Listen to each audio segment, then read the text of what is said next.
And we interrupt our regular programming to broadcast live the intervention of Cuban Foreign Minister Bruno Rodriguez Parilla, who will offer the annual report regarding the consequences of the economic, commercial and financial blockade of the United States against Cuba. Times of a dirty policies that is being carried out in the United States, a marketism that today is something unheard of, that even that the U.S. President has a list of Cuban artists to be pursued in that country.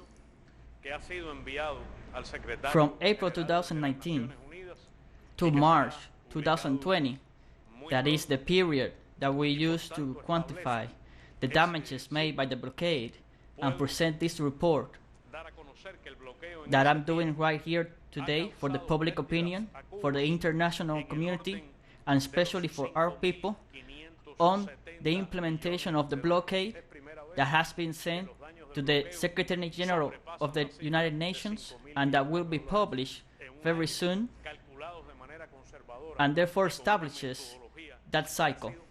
I can let you know that the blockade in this time has caused losses to Cuba in over $5.7 billion. It's the first time that the damages of the blockade surpasses the number of $5 billion. El bloqueo ha planteado y plantea hoy a nuestro pueblo, a nuestro gobierno. The number of the damage of the accumulated damage reaches the extraordinary figure of a million of millions, more than 1 million of million US dollars. The blockade has establishes today to our people, to our government, a challenge, an additional challenge to face the pandemic that is ravaging the world right now. And it means, and it brings about limitations for Cuba due to the extraterritorial aspect of the blockade that doesn't let us to move forward. The blockade means right now, in a practical manner, the denial to Cuba of access to medical equipment, health supplies and technologies from the US, and even technology and equipment from third countries, but have a component, a 10% component from the US, or software, or technology of any kind from that country.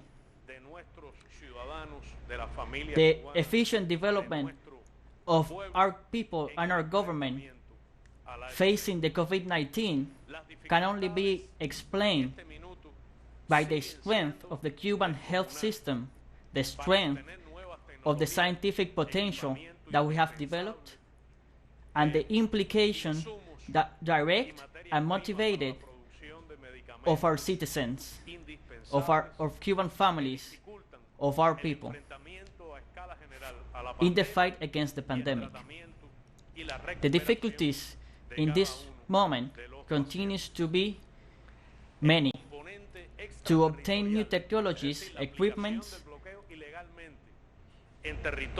supplies, and raw materials for the production of medicine that are necessary.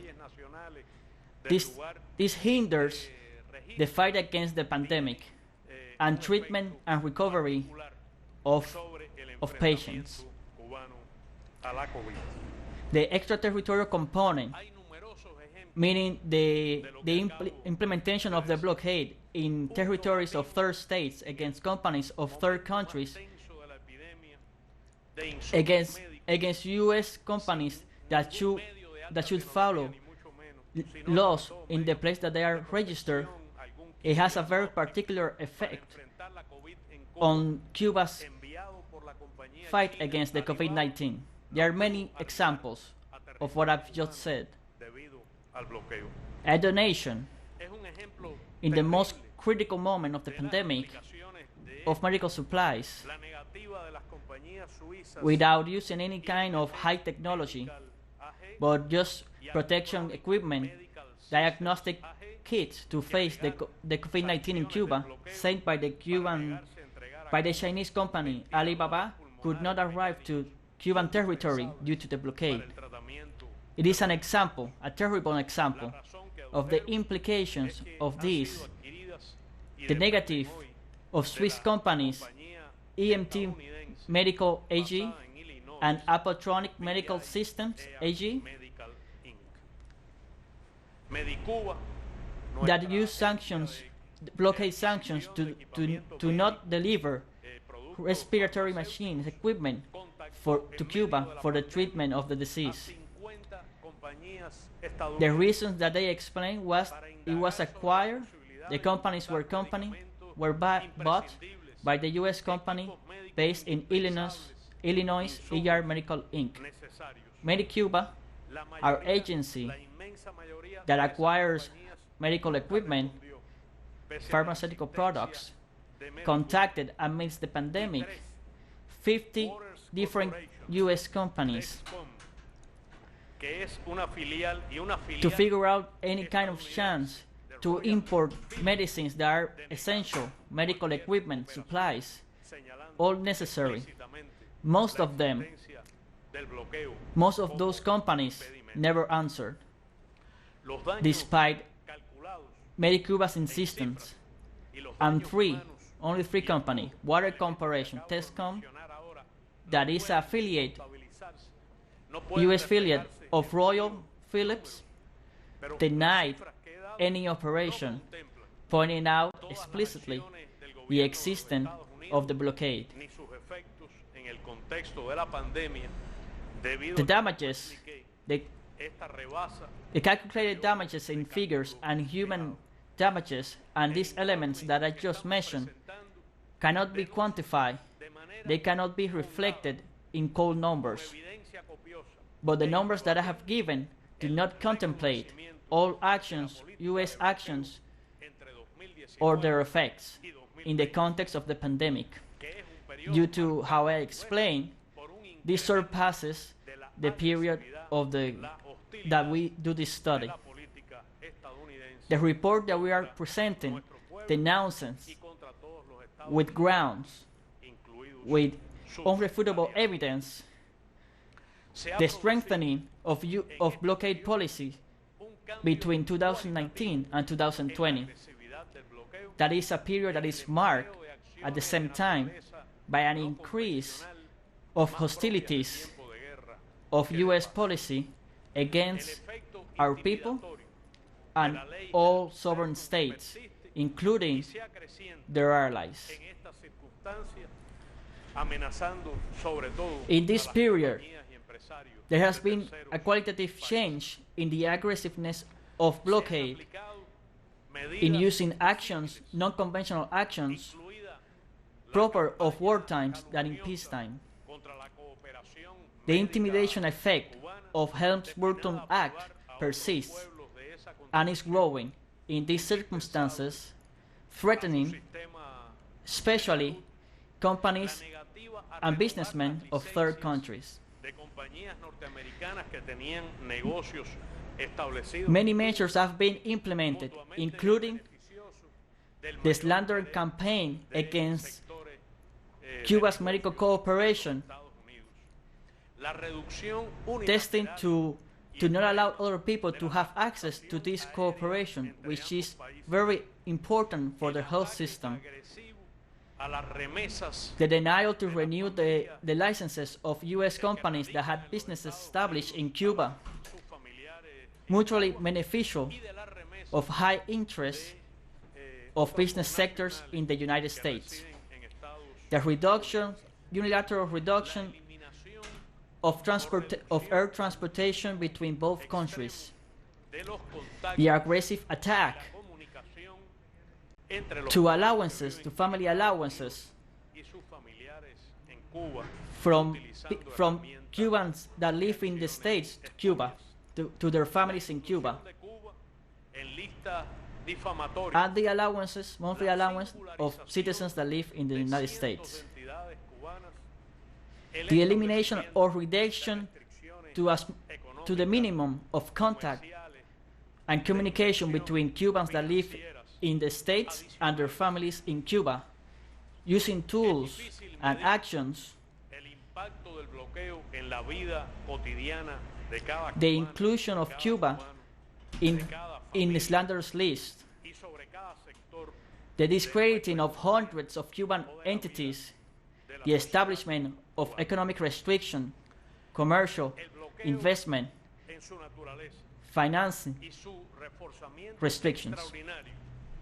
It's hard to measure the impact of the blockade in daily life of every Cuban, of every family, and in every sector of our economy or life in our Cuban society. The blockade, in its nature and its strengthening in these two years, is an expression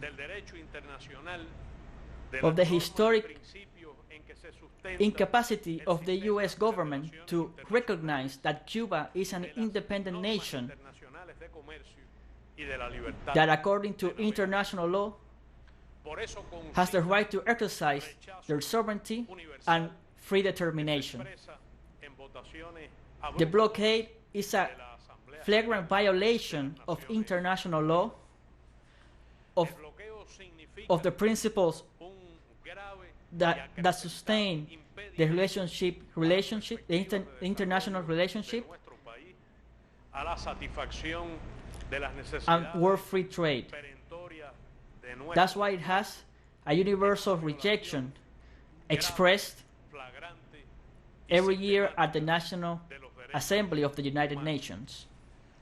The blockade means a serious and growing impediment for the development of our country, for the satisfaction of basic necessities of our people. It's a violation, a grave, flagrant, systematic violation of human rights. It has a harmful impact in the process of updating our economic model in Cuba, and it is the main obstacle for the advance, for the development of bilateral relations between Cuba and the United States. It's a genocidal act that as established in the Geneva Convention in 1948 and lacks any political justification, moral or judicial. That's why it deserves to be condemned, and every year the General Assembly of the United Nations has done it for more than 3 decades. It also expressed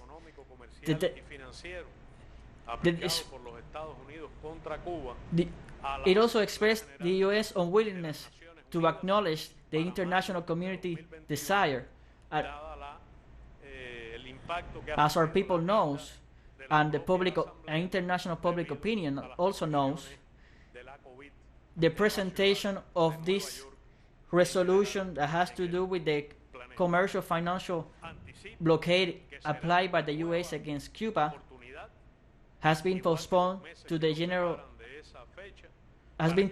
the General Assembly of the United Nations to May 2021 due to the impact that the agenda of the Assembly has suffered due to the COVID-19 conditions in the city of New York and in the world. I can foresee that it's going to be a new opportunity, as well as the month that's from now to those dates, so that the international community can express their full rejection to the blockade. Thank you very much. And we have just listened to the Minister of Foreign Affairs of Cuba, Bruno Rodriguez Parilla, who presented the annual report on regards of the consequences of the economic, commercial, and financial sanctions imposed by the United States against Cuba.